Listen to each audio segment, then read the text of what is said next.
ഇത് നിങ്ങൾക്കറിയാൻ കഴിഞ്ഞ ദിവസം ഞാൻ കാണിച്ച cat7 കേബിൾ ഏതാ ക്യാപ്പൊക്കെ വെച്ച് വരുന്ന ഒരു പാച്ച് കോഡ്, ഒരു cat7 ഒരു പാച്ച് കോഡാണ്. അപ്പോൾ ഈ cat7 കേബിള് നമുക്കൊന്ന് ഇതിൻ്റെ വയേഴ്സ് എങ്ങനെയെന്നൊക്കെ ഒന്ന് നോക്കാം. നമുക്കൊന്ന് കട്ട് ചെയ്ത് നോക്കാം.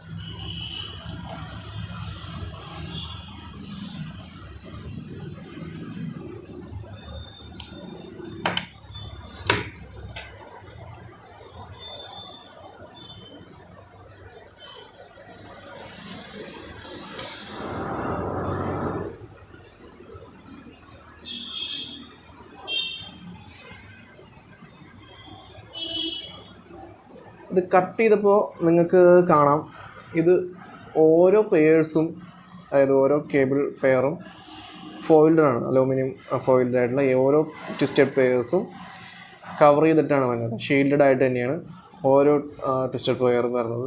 അപ്പോൾ നമുക്ക് ഈ മാക്സിമം സ്പീഡ് cat7 സാധ്യമാകാൻ കാരണം ഈ ഒരു ഓരോ പെയറും ഷീൽഡഡ് ചെയ്യുന്നതും അതിൻ്റെ ഒരു കാരണം തന്നെയാണ്. അപ്പോൾ ഒരു ഇൻ്റർഫിയറൻസും കുറവുണ്ടാവും. അപ്പോൾ ആ ഒരു കണക്ടിവിറ്റി കൂടുതൽ ഫാസ്റ്ററായിട്ട് സാധ്യമാകും. ഞാൻ നേരത്തെ പറഞ്ഞു കഴിഞ്ഞ റീൽസിൽ പറഞ്ഞ പോലെ തന്നെ മാക്സിമം സ്പീഡ് ഒരു ഔട്ട്പുട്ട് കിട്ടാനായിട്ട്, അതായത് 10 Gbps മുകളിലും ഈ ഒരു cat7 ഉപയോഗിച്ച് നമുക്ക് ഷോർട്ട് ഡിസ്റ്റൻസിലൊക്കെ സ്പീഡ് ട്രാൻസ്ഫർ ചെയ്യാൻ സാധിക്കും. സോ ഇതുപോലെയാണ് അതിൻ്റെ കേബിൾ വരുന്നത്. പിന്നെ നോർമൽ ഇതിൻ്റെ ഒരു ഫോയിൽഡ് നമുക്കൊരു അൺഫോൾഡ് ചെയ്ത് നോക്കുകയാണെങ്കിൽ